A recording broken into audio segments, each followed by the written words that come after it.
So getting started on the soundbar install, once you get the soundbar and you open it up, you've got this little bag here of items. The only thing you're going to use from here is the remote and the batteries. You will not use any of the cables in this bag for the install. So there's an optical cable in here. This is not the one you use for the install.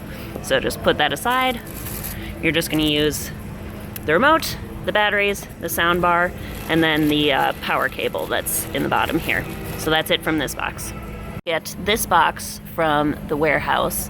It should say hold for third party for TCL. When you open this guy up, there will be another bag of materials here, and it's the optical cable from this one that will be used in the display. So this is the optical cable you use, not the one from the soundbar box, this one. Okay, so the first step is to remove the magnetic cling from the display, take the screws out, and then you're going to open up this panel. Once you have that open, you're going to take the power cable that came in the box with the soundbar and plug it in.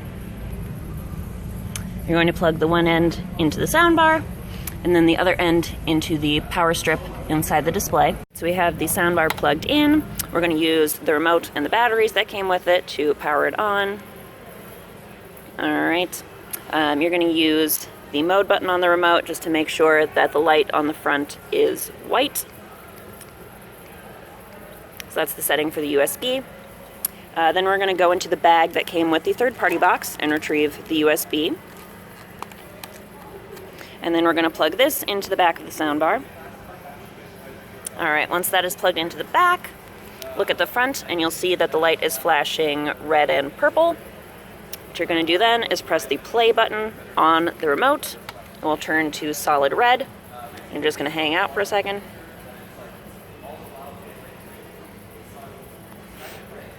The light will change briefly to white and then to green. There we go. And that means that the update has been installed successfully, so now you can unplug the soundbar. Alright, so the soundbar has been unplugged from the display. You're going to remove the USB. Once the USB has been removed, we're going to go back into that bag from the third-party box and retrieve that optical cable.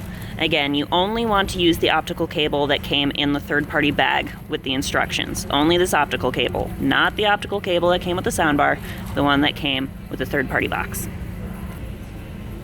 So the optical cable has two ends with little rubber caps on them. You're going to remove those caps. This end is the optical input that goes into the soundbar. The other end is a 3.5mm jack, and this goes into the bright sign player. So for now, you're going to plug the optical end into the soundbar, and then later, once we've got everything mounted, we're going to plug the 3.5mm end into the bright sign player. The audio is located on the right side, right next to the screw. So you'll plug the 3.5mm jack into there once everything is mounted and ready to go. So we're not going to do that yet, but that's where it'll go. Alright, so the next step is to put the soundbar on the wall mount that came in the third-party box. So first step is just to push the cords through the opening. Alright, so we've got the cords pushed through the opening at the base of the wall mount. So those are coming out behind. Then we are going to put the soundbar on the mount. There are these little hooks at the base that you attach the wall mount to. So usually you just have to lift up a little bit and it'll slot in.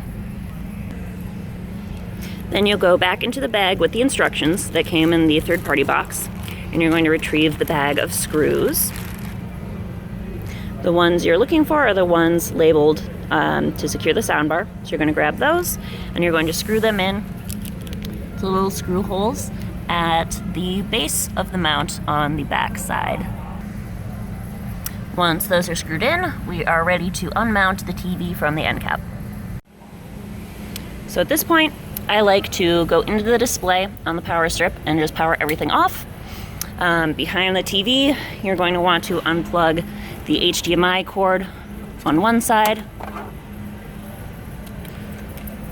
and the power cable on the other side. There are also these thumb screws.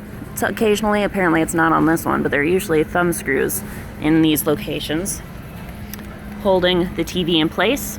If those are there, simply remove those. If they're not, you're ready to just lift the TV off. All right, so you're probably gonna need help lifting the TV off. I got a Best Buy employee to assist me since it's kind of awkwardly shaped. But now we've got the TV off, and what you're gonna do is take off these screws to remove the current wall mount and then place the new one onto the back instead. Just a note, when you are putting on the new mount on the TV, you're going to want the bag of screws. It has 4 screws, 2 shorter ones and 2 longer ones. The 2 shorter screws will go into the top holes, and the 2 longer screws will go into the bottom holes on the TV. All right, so we've got the new wall mount screwed onto the TV. Again, the 2 shorter screws go in the top holes and the longer screws go in the bottom holes. We've got the soundbar in the front, the soundbar cables coming out the back. So what you want to do then before you mount it is put these 2 cables through the hole in the back of the end cap. And what's going to happen is when you reach through here, there's also another little hole like this down below. So you're going to reach the cables in, down through the bottom hole, and then pull them in through the display. All right, so I've got the soundbar cables going in through the back of the end cap and pulled down into the interior of the end cap. So now we're ready to remount the TV. As you remount it, just be careful not to get the cables squished in between the TV. Make sure you pull them through as you mount it so that you're able to get a smooth fitting. All right, so the TV is back on. We made sure that it cleared the cables and that those are coming through into the display. So now what you want to do is, if you had removed thumb screws previously, you can reattach them. Since I didn't have any, there are some included in the bag of screws. So you can go in here. You can get the included screws to secure the TV bracket and then screw those into the back. All right, the thumb screws are in. Then you want to reconnect the HDMI cord on this side and the power cord on the other side.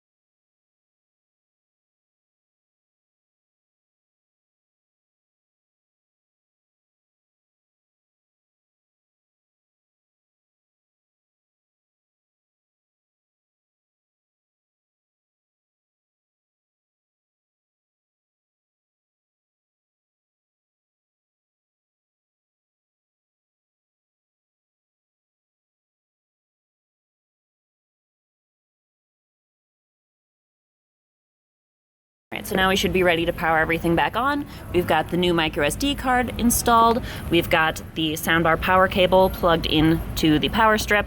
We've got the audio cable from the soundbar plugged in to the bright sign player. We've got the TV plugged back in. So now what we're going to do is turn that power button back on the power strip. Alright, so everything is powered up just fine. What you should double check and make sure, if the video doesn't automatically start playing, that you have the HDMI cord plugged into the HDMI 1 slot. Make sure you've got that in the right spot. But once the video is playing, there should be a light on the front of the soundbar. Then you want to just test the buttons, make sure everything is working. The first 3 should play through the TV audio.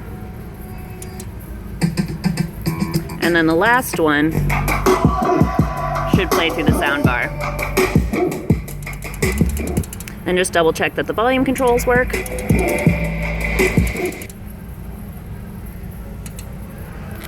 Alright, everything is working. Before you put the panel back on, you're going to want to take the extra packet of screws that came in the box. It should be 4 screws, all of the same length, and the remote for the soundbar into the end cap display. And then the bag of cables we had from the soundbar box that we haven't used, that one you can ask a Best Buy employee whether they want it left in the warehouse. Otherwise, a lot of the times they want it just left in the end cap. So you want to put that in there as well. And then you are ready to reinstall the panel and put the screws back in. So the panel is back on, we've replaced the screws. Next, you're going to get the box with the magnetic graphic and take that out. I usually reverse roll it to make sure it lays flat, and then you're going to put that onto the panel. All right, once the tag is on and laying flat, you're going to grab the 2 sign holders that were sent with the third-party box. They've got double-sided tape, so you're going to remove the layers on the back, and then you're going to stick it to the infographic. I don't know if you can see, there are little corners that show you where it's supposed to line up. So you don't have to worry about placing it, just line the edges up with those little corners and you should be good to go. Once those are on, you'll want to work with a Best Buy employee to get signs printed for it. On the left, with the information about the TV, you want the price tag for the 55-inch 5 Series, which is the TV on display. And on the right side, with the information about the soundbar, you're going to want a price tag for the Alto 7 soundbar. You'll want to make sure to work with a Best Buy employee to get the license plate for the Alto 7 changed over to a shelf display. Because you'll be using a soundbar from their inventory, you need to make sure they are aware that you're using it for a shelf display, and they will print off a little tag for you. Looks like this. And you'll stick that to the back of the soundbar, just to make sure that if anyone is wondering about where the soundbar came from, there'll be a record that it was taken from the store inventory and used for a shelf display. I just take the tag and stick it onto the back of the soundbar there. All right, once you've ensured everything is working, then all you have to do is clean up after yourself, take the box of trash, work with a Best Buy employee. They usually have a trash area in the warehouse, but just make sure you discard all of these items, and then you are good to go. Take a picture, fill out your service order, and you're done.